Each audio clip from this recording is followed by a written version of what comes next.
ಜನ್ಮಾದ್ಯಸ್ಯ ಯತೋನ್ಮಯಾತ್ ಇತರತಶ್ಚಾರ್ಥೇಷ್ವಭಿಜ್ಞಸ್ವರಾಟ್ ತೇನೇ ಬ್ರಹ್ಮ ಹೃದಯ ಆದಿ ಕವಯೇ ಮುಷ್ಯಂತಿ ಯಂ ಸೂರಯಃ ತೇಜೋ ಆರಿ ಮೃದಾಂ ಯಥಾ ವಿನಿಮಯೋ ಯತ್ರ ತ್ರಿಸರ್ಗೋ ಮೃಷಾ ಧಾಮ್ನಾ ಸ್ವೇನ ಸದಾ ನಿರಸ್ತಕುಹಕಂ ಸತ್ಯಂ ಪರಂ ಧೀಮಹಿ. ಸಮಸ್ತ ಗುರುಭ್ಯೋ ನಮಃ.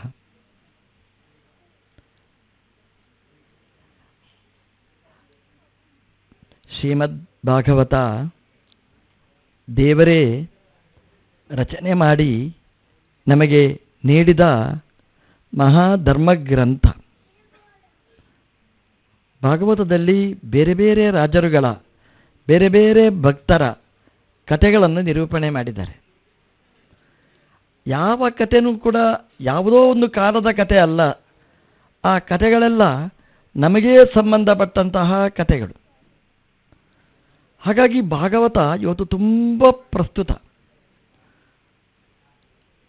ಪ್ರಾರಂಭದಲ್ಲಿ ಜನ್ಮಾದ್ಯಸ್ಯ ಯತಃ ಅಂತ ಭಾಗವತ ಪ್ರಾರಂಭ ಆಗ್ತದೆ. ನಾವು ದೇವರನ್ನು ನೋಡಲಿಲ್ಲ, ಆದರೆ ದೇವರು ಇಲ್ಲ ಅಂತ ಹೇಳಲಿಕ್ಕಾಗುವುದಿಲ್ಲ. ನಮಗೂ ದೇವರಿಗೂ ಇರುವ ಆ ಲಿಂಕ್ ಅದನ್ನು ಭಾಗವತ ಹೇಳಿದೆ. ಜನ್ಮಾದಿ ಅಸ್ಯ ಯತಃ. ಈ ಪ್ರಪಂಚಕ್ಕೆ ಆಗುವುದೆಲ್ಲ ಏನಿದೆ ಅದೆಲ್ಲ ಭಗವಂತ ಮಾಡ್ತಾನಂತೆ. ಜನ್ಮ, ಸ್ಥಿತಿ, ಸಂಹಾರ, ನಿಯಮನೆ, ಜ್ಞಾನ, ಅಜ್ಞಾನ, ಬಂಧನ, ಮೋಕ್ಷ. ಇದು ನಮಗೆ ಬೇಕಾದ್ದು. ನಮ್ಮ ಜೀವನದಲ್ಲಿ ಈ 8 ನಮಗೆ ಸಂಬಂಧಿಸ್ತಾ ಇರ್ತದೆ. ಇದು ಯಾರಿಂದ ಆಯಿತು? ದಿನ ಒಂದು ಪ್ರಶ್ನೆ ಮಾಡಿಕೊಂಡ್ರೆ ಅದಕ್ಕೆ ಉತ್ತರ ಕಾಣದಿದ್ದ ದೇವರು. ದೇವರು ಕಾಣುವುದಿಲ್ಲ, ನಮ್ಮ ಜೊತೆಗೇನೇ ಇರ್ತಾರೆ. ಜನ್ಮ ಅಂತ ಅಲ್ಲಿಂದ ಪ್ರಾರಂಭ ಆಗ್ತದೆ. ಇದೊಂದು ನಮ್ಮ ಜೀವನದಲ್ಲಿ ತುಂಬ ಕುತೂಹಲ. ನಮ್ಮದು ಫ್ರಮ್ ಅಡ್ರೆಸ್ ಏನು ಅಂತ ಒಂದು ಪ್ರಶ್ನೆ ಇದ್ದದ್ದೇ. ನಾನು ಎಲ್ಲಿಂದ ಬಂದಿದ್ದೇನೆ ಅಂತ. ನಾನು ಅಮ್ಮನ ಹೊಟ್ಟೆಯಿಂದ ಬಂದಿದ್ದೇನೆ ಅನ್ನೋದು ನಮಗೆ ಯಾರಿಗೂ ನೆನಪಿಲ್ಲ. ನಮಗೆ ಅಂದಾಜು ಮಾಡೋದು ಅಷ್ಟೇ ಎಲ್ರಿಗೂ. ಆದ್ದರಿಂದ ನನಗೂ ಹಾಗಿರಬೇಕು ಅಂತ. ಈ ಜನ್ಮ ಅವನು ಕೊಟ್ಟ ಆ ದೇವರನ್ನು ಭಾಗವತ ಸುಂದರವಾಗಿ ನಮಗೆ ಪರಿಚಯ ಮಾಡಿಸಿಕೊಟ್ಟಿದೆ. ದೇವರು ನಮಗೆ ಜನ್ಮವನ್ನು ಕೊಟ್ಟಿದ್ದಾನೆ. ದೇವರು ಮಾಡಿದ ಉಪಕಾರ ದೊಡ್ಡ ಉಪಕಾರ. ಒಬ್ಬ ಟೈಲರ್ ಇರ್ತಾನೆ. ಆ ಟೈಲರ್ ಹೊಲಿಗೆ ಮಿಷನ್ ಇರುವವ. ನಮಗೆ ದೀಪಾವಳಿ ಹಬ್ಬ ಬಂತು ಅಂತಂದರೆ ಒಂದು ಅಂಗಿಯೋ ಕುಪ್ಪಸನೋ ನಮಗೆ ಹೊಲಿದು ಕೊಡ್ತಾನೆ. ನಮಗೆ ದೀಪಾವಳಿ ಅಂತಂದರೆ ಒಂದು ಹೊಸ ಬಟ್ಟೆ ನಮಗೆ ಬೇಕು. ನಮಗೆ ಬಟ್ಟೆ ಚೇಂಜ್ ಮಾಡ್ತಾ ಇರ್ತೇವೆ. ದೇವರು ಈ ಶರೀರ ಅನ್ನುವಂತಹ ಒಂದು ಅಂಗಿಯನ್ನು ನಮಗೆ, ಈ ಆತ್ಮನಿಗೆ ಹೊದಿಸಿ ಕೊಟ್ಟಿದ್ದಾನೆ.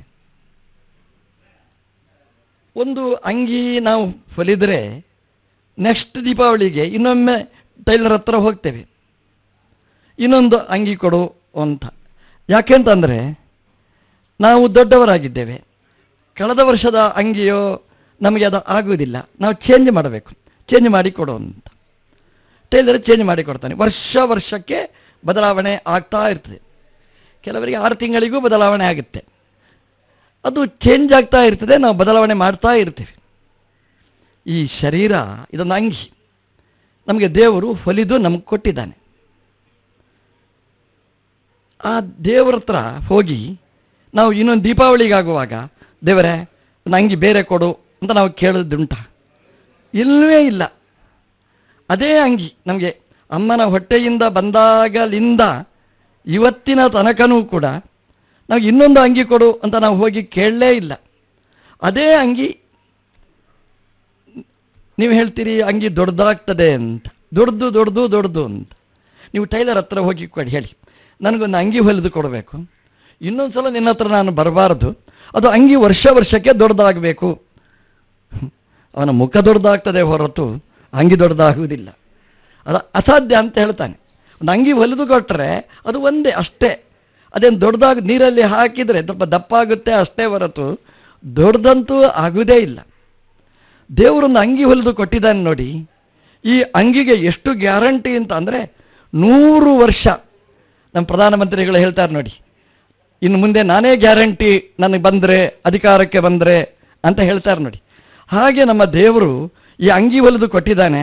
ಅಪ್ಪ ನೀನು ಚೆನ್ನಾಗಿ ನೋಡಿಕೊಂಡ್ರೆ, ಕಾಲಕ್ಕೆ ಏನು ಬೇಕೋ ಅದನ್ನು ಮಾಡಿದರೆ 100 ವರ್ಷ ಗ್ಯಾರಂಟಿ ಅಂತ ಅಂಗಿ ಹೊಲಿದು ಕೊಟ್ಟ ಒಬ್ಬ ಟೈಲರ್ ಇದ್ದರೆ ಅದು ನಮ್ಮ ದೇವರು ಮಾತ್ರ ಅನ್ನೋದನ್ನು ಭಾಗವತ ನಮಗೆ ವಿವರಿಸಿ ಕೊಟ್ಟಿದೆ. ಟೈಲರ್ ಹತ್ರ ನೀವು ಹೋಗಿ ಅಂಗಿ ಹೊಲಿದು ಕೊಡ್ತಾನೆ. ಹೋಗಿ ನೋಡಿದರೆ ನೀವು ಅದರಲ್ಲಿ ಸ್ಟಿಚಸ್ ಎಲ್ಲ ಇರ್ತದೆ. ಎಲ್ಲೆಲ್ಲಿ ಹೊಲಿದಿದ್ದಾನೆ ಆ ನೂಲೆಲ್ಲ ಇದೆ. ಆ ನೂಲು ಹೋಯಿತು ಅಂದರೆ ಮತ್ತೆ ಅವನ ಹತ್ರನೇ ಹೋಗಬೇಕು ಹೊಲಿದು ಕೊಡು ಅಂತ. ನಮ್ಮ ಈ ಶರೀರದ ಒಳಗೆ ಏನೇನಿದೆ ಏನೇನಿಲ್ಲ ನಮಗೆ ಅಷ್ಟು ಅರ್ಥ ಆಗೋದಿಲ್ಲ. ಒಬ್ಬ ಡಾಕ್ಟ್ರ್ ಹತ್ರ ಹೋಗಿ ಕೇಳಿ. ಆ ಡಾಕ್ಟ್ರಿಗೆ ಒಬ್ಬ ಡಾಕ್ಟ್ರು ಹೇಳ್ತಾರೆ ಎಂಥ ಅದ್ಭುತ ಅಂತ. ಯಾಕೆಂತ ಅದರಲ್ಲಿ ಎಷ್ಟು ವಸ್ತುಗಳು, ಒಂದಲ್ಲ ಎರಡು ಕಿಡ್ನಿಗಳು, ಲಿವರ್, ಹಾರ್ಟ್, ಎಷ್ಟು ವಸ್ತುಗಳು ಇದರ ಒಳಗೆ ತುಂಬಿಸಿ ಇಟ್ಟಿದ್ದಾನೆ. ಆ ತುಂಬಿಸಿ ಅದನ್ನು ಒಳ್ಳೆಯ ಪ್ಯಾಕ್ ಮಾಡಿದ್ದಾನೆ. ಪ್ಯಾಕ್ ಮಾಡಿ ನಮ್ಗೆ ಕೊಟ್ಟಿದ್ದಾನೆ. ಸಾಧಾರಣವಾಗಿ ಒಂದು ಪ್ಯಾಕ್ ಮಾಡಿ ಒಂದು ಗೋಣಿ ಚೀಲ ಇದ್ದರೆ ಅದಕ್ಕೆ ಸ್ಟಿಚಸ್ ಕಾಣಿಸಲೇಬೇಕು. ಸ್ಟಿಚಸ್ ಇಲ್ಲದೆ ಎಲ್ಲಿಯಾದರೂ ಒಂದು ಗೋಣಿಯಲ್ಲಿ ಸಾಮಾನು ತುಂಬಿಸಲಿಕ್ಕೆ ಸಾಧ್ಯನಾ? ಯಾರಾದರೂ ನಮಗೆ ಸಿಕ್ಕಿದರೆ ನಾವು ಕೇಳ್ತೇವೆ, ಏನಾಯ್ತು ರೀ? ಎದೆ ನೋಡಿ ಕೇಳ್ತೇವೆ, ನಾವು ಕೈ ನೋಡಿ ಹೇಳ್ತೇವೆ. ಕೈಯಲ್ಲಿ ಸ್ಟಿಚಸ್ ಇರ್ತದೆ. ಏನಾಯಿತು? ಡಾಕ್ಟ್ರ್ ಹತ್ರ ಹೋಗಿ ಬಂದಿದ್ದಾನೆ ಅಂತ ಅರ್ಥ. ಡಾಕ್ಟ್ರ್ ಹತ್ರ ಹೋದರೆ ಅವ್ರು ನನ್ನ ಹತ್ರ ಬಂದಿದ್ದಾನೆ ಅನ್ನೋದಕ್ಕೆ ಗುರುತಾಗಿ ಅದನ್ನು ಹೊಲಿದಲ್ಲೆಲ್ಲ ಸ್ಟಿಚಸ್ ಹಾಕಿರ್ತಾರೆ. ಇಲ್ಲಿಂದ ತೆಗೆದಿರ್ತಾರೆ, ಇಲ್ಲಿ ಹಾಕಿರ್ತಾರೆ, ಇಲ್ಲಿಂದ ತೆಗೆದು ಇಲ್ಲಿ ಹಾಕಿರ್ತಾರೆ. ಎರಡೆರಡು ಕಡೆನೂ ಸ್ಟಿಚಸ್ ಕಾಣಿಸ್ತದೆ. ಆದರೆ ಇಷ್ಟು ವಸ್ತುಗಳನ್ನು ತುಂಬಿಸಿದ್ದಾನೆ, ಅದನ್ನು ಹಾಗೇನೇ ಹೊಲಿದಿದ್ದಾನೆ. ಎಲ್ಲಿಯಾದರೂ ಒಂದು ಸ್ಟಿಚಸ್ ನಮಗೆ ಕಾಣಿಸ್ತದ? ಸ್ಟಿಚಸ್ ಇಲ್ಲದೆ ಗೋಣಿಯೊಳಗೆ ಪ್ಯಾಕ್ ಮಾಡಬೇಕು ಅಂತಂದರೆ ಅದು ನಮ್ಮ ದೇವರಿಗೆ ಮಾತ್ರ ಸಾಧ್ಯ ಹೊರತು ಇನ್ನೊಬ್ಬರಿಗೆ ಸಾಧ್ಯ ಇಲ್ಲ. ಈ ಆಪರೇಷನ್ ಮಾಡುವಾಗ ಡಾಕ್ಟ್ರಿಗೆ ಚೂರಿ ಒಳಗೆ ಹೋಗುವುದು ಅಂತ ಇರುತ್ತದೆ, ತೆಗಿಲಿಕ್ಕೆ ಮರೆತು ಹೋಗಿರ್ತದೆ. ಮತ್ತೊಂದು ಸಲ ಆಪರೇಷನ್ ಮಾಡಿದ್ರೆ ಇನ್ನೊಂದು ಹೊಲಿಗೆ ಕಾಣಿಸ್ತದೆ. ಹೊಲಿಗೆ ಇಲ್ಲದೆ ಹೊಲಿಯುವ ಆ ಟೆಕ್ನಾಲಜಿ ಭಾಗವತ ಹೇಳುತ್ತೆ, ಜನ್ಮ ಅದಿ ಅಸ್ಯ ಯತಃ. ಅದು ಭಗವಂತನ ಅಪರೂಪದ ಟೆಕ್ನಾಲಜಿ. ಅದು ವರ್ಷ ಹೋದಾಗೇನೆ ಆ ಶರೀರ ಬೆಳೀತಾ ಬರ್ತದೆ, ಅಂಗಿ ದೊಡ್ಡದಾಗ್ತಾ ಇರ್ತದೆ. ಅದು 100 ವರ್ಷದ ತನಕನೂ ಚೆನ್ನಾಗಿರ್ತದೆ. ಇಂತಹ ಒಂದು ಪರ್ಮನೆಂಟ್ ಆದ ವಸ್ತುವನ್ನು ಕೊಡುವ ಭಗವಂತನನ್ನು ನಮಗೆ ಭಾಗವತ ಬೇರೆ ಬೇರೆ ರಾಜರುಗಳ ಪರಿಚಯವನ್ನು ಮಾಡಿಸಿ ನಮಗೆ ಅದರ ಸುಂದರವಾದ ನಿರೂಪಣೆಯನ್ನು ಮಾಡಿದೆ. ಹಾಗಾಗಿ ಭಾಗವತವನ್ನು ಕೊಟ್ಟ ನಮ್ಮ ದೇವರು ಪ್ರಪಂಚವನ್ನು ಹೇಗೆ ರಕ್ಷಣೆ ಮಾಡ್ತಾನೆ, ಹೇಗೆ ಬೆಳೆಸ್ತಾನೆ, ನಮಗೆ ಜ್ಞಾನ ಕೊಡೋದು ಯಾರು? ಒಬ್ಬ ಕೋಮಾ ಸ್ಟೇಜಿಗೆ ಹೋಗಿದ್ದಾನೆ ಅಂತ ಇಟ್ಟುಕೊಳ್ಳಿ.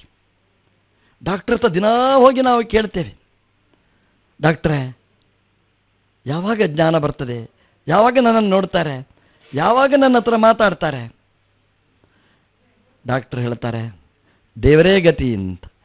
ನಾವು ಔಷಧ ಕೊಟ್ಟು ಒಂದೇ ರೀತಿ ಸ್ಟೇಟಸ್ ನಾವು ಮೇಂಟೆನೆನ್ಸ್ ಮಾಡಬಹುದು ಅಷ್ಟೇ ಹೊರತು ಯಾವಾಗ ಜ್ಞಾನ ಬರ್ತದೆ ನಮಗೆ ಗೊತ್ತಿಲ್ಲ ಅಂತ. ಜ್ಞಾನ ಕೊಡೋದು ಯಾರು? ಆ ಡಾಕ್ಟ್ರು ಎಷ್ಟು ಹೇಳ್ತಾರೆ ಅಂತ ಅಂದರೆ, ಒಬ್ಬರು ಡಾಕ್ಟ್ರು 2-3 ಜನ ಡಾಕ್ಟ್ರು ಒಟ್ಟು ಸೇರಿದ್ರು. ಅವತ್ತು ಕೇಳಿದ್ದೆ, ಈ ಕೋಮಾ ಸ್ಟೇಜಿಗೆ ಹೋದರೆ ಮತ್ತೆ ಕೋಮಾ ಸ್ಟೇಜಿಂದ ವಾಪಸ್ ಬರಬೇಕಾದ್ರೆ ಏನು ಮೆಡಿಸಿನ್? ಡಾಕ್ಟ್ರು ಅವರು ಏನು ಹೇಳಿದರು ಅಂತಂದರೆ, ಸ್ವಾಮಿ ಆ ಮೆಡಿಸಿನ್ ನಮಗೆ ಗೊತ್ತಿದ್ದರೆ ನಿಮ್ಮ ದೇವಸ್ಥಾನಕ್ಕೆ ನಾವು ಬರ್ತಿದ್ದೇವಾ ಅಂತ ಆ ಡಾಕ್ಟ್ರುಗಳು ಕೇಳ್ತಾರೆ. ಯಾಕೆಂತಂದರೆ ಅದು ಕೊಡುವ ಶಕ್ತಿ ನಮಗಿಲ್ಲ. ನಾವು ಔಷಧ ಕೊಡ್ಬೋದು ಅಷ್ಟೇ. ಇನ್ನು ಸ್ವಲ್ಪ ದಿವಸ ನಾಳೆ ಅಂತ ನಾವು ದೂಡಬಹುದೇ ಹೊರತು ಜ್ಞಾನ ಕೊಡುವ ಶಕ್ತಿ ನಮಗಿಲ್ಲ. ಅದು ಧಿಯೋಯೋನ ಪ್ರಚೋದಯಾತ್ ಜನ್ಮಾದಿಯಸ್ಯ ಯತಃ. ಜ್ಞಾನವನ್ನು ಕೊಡುವಂತಹದ್ದು ಅದು ಭಗವಂತ. ನಮಗೆ ಮರ್ತೇ ಹೋಗಿರ್ತದೆ. ಭಾಗವತ ಇದೆ ಬನ್ನಿ ಅಂತ ಹೇಳಿದ್ರು, 1 ವಾರ ಬಿಟ್ಟು ಬರ್ತಾನೆ. ಏನ್ರಿ ಅಂತ, ಭಾಗವತಕ್ಕೆ ಬಂದಿದ್ದೇನೆ, ಮತ್ತೆ ಇವತ್ತು ಬಂದಿರಿ, ಅಯ್ಯೋ ನನಗೆ ಮರ್ತೇ ಹೋಗಿತ್ತು ಅಂತ. ನಮಗೆ ಮರೆವು ಅನ್ನೋದು ಸಹಜ. ಅದು ಯಾಕೆ ಮರೆತು ಹೋಯಿತು, ಯಾಕೆ ನೆನಪಾಗಿಲ್ಲ? ಭಾಗವತ ಹೇಳೋದು ಇದು, ದಿನಾ ಒಂದ್ಸಲ ನೆನಪಿಸಿಕೊಳ್ಳಿ. ದೇವರ ಜ್ಞಾನ ಕೊಟ್ಟಿದ್ದಾನೆ ನೋಡಿ, ಆ ಕೊಟ್ಟ ಜ್ಞಾನ ಅದು ಕೊನೇ ತನಕ ನಮಗೆ ಉಳಿಬೇಕು. ಕೆಲವು ಸಲ ನಾವು ನೋಡ್ತೇವೆ ಅವರಿಗೆ ಮರ್ತೇ ಹೋಗಿರ್ತದೆ. ನೀವು ಯಾರು ಅಂತ ತಿಳ್ಕೊಳ್ಳಿಕ್ಕೇ ಆಗದಿದ್ದ ಸ್ಟೇಜ್, ಬರೀ ತಿರುಗಾಡ್ತಾರೆ, ಊಟ ಮಾಡ್ತಾರೆ, ಮಲಗ್ತಾರೆ, ಎಲ್ಲ ಇದೆ. ಯಾರು ಅಂದರೆ ಜ್ಞಾನ ಬರುವುದಿಲ್ಲ. ಪರೀಕ್ಷಿತ್ತಿನ ಕತೆ ಹೇಳ್ತಾರೆ, ಕೊನೇ ತನಕ ಭಾಗವತ ಕೇಳಿದ್ದಾನೆ, ದೇವರನ್ನು ನೆನಪಿಸಿ ನೆನಪಿಸಿ ನೆನಪಿಸಿ ಶರೀರವನ್ನು ಬಿಡುವ ಯೋಗ ದೇವರವನಿಗೆ ಕೊಟ್ಟಿದ್ದಾರೆ. ಇದು ಭಾಗವತ ನಮಗೆ ಪರಿಚಯ ಕೊಟ್ಟದ್ದು. ದೇವರ ಚಿಂತನೆ ಮಾಡಿದರೆ, ದೇವರ ಅನುಗ್ರಹ ಇದ್ದರೆ, ಗುರು ಹಿರಿಯರ ಅನುಗ್ರಹ ನಮಗಿದ್ದರೆ ಆ ಜ್ಞಾನ ಕೊನೇ ತನಕ ಇರ್ತದೆ. ನಾವು ದೇವರ ಹತ್ರ ಇದನ್ನೇ ನಾವು ಕೇಳಬೇಕಾದ್ದು. ಕೊನೇ ತನಕ ಈ ಶರೀರ, ಈ ಆರೋಗ್ಯ, ಅದರ ಜೊತೆಗೆ ಸರಿಯಾದ ಜ್ಞಾನ, ನಮಗೂ ದೇವರಿಗೂ ಇರುವ ಲಿಂಕ್, ಹಿರಿಯರಿಗೂ ನಮಗೂ ಇರುವ ಸಂಬಂಧ, ಆ ಜ್ಞಾನ ಶಾಶ್ವತವಾಗಿರಲಿ, ಮುಂದಿನ ಜನ್ಮದಲ್ಲಿಯೂ ಇರಲಿ, ಅದರ ನಂತರನೂ ಇರಲಿ. ಜ್ಞಾನ ಎನ್ನುವುದನ್ನು ಪರ್ಮನೆಂಟ್ ಆಗಿ ನಮ್ಗೆ ಕೊಡು ಅಂತ ನಾವು ದೇವರ ಹತ್ರ ಕೇಳಿದರೆ ಮಾತ್ರ ನಮಗೆ ಸಿಗುವಂತಹದ್ದು. ಅಂತಹ ದೊಡ್ಡ ಪುರುಷಾರ್ಥವನ್ನು ಕರುಣಿಸುವ ದೊಡ್ಡ ಗ್ರಂಥ ಶ್ರೀಮದ್ ಭಾಗವತ. 18,000 ಶ್ಲೋಕಗಳಲ್ಲಿ ಪರೀಕ್ಷಿತನ ಮಾತ್ರ ಅಲ್ಲ, ನಮ್ಮನ್ನೆಲ್ಲ ಬಡಿದೆಬ್ಬಿಸಿದ ಆ ಗ್ರಂಥ, ಅದರ ಪ್ರವಚನ, ಅದರ ಪಾರಾಯಣ, ಅದರ ಪೂಜೆ, ಅದೆಲ್ಲ ಕಾರ್ಯಕ್ರಮ ಇವತ್ತಿನಿಂದ ಒಂದು ವಾರದ ತನಕ ನಡೀಲಿಕ್ಕಿದೆ.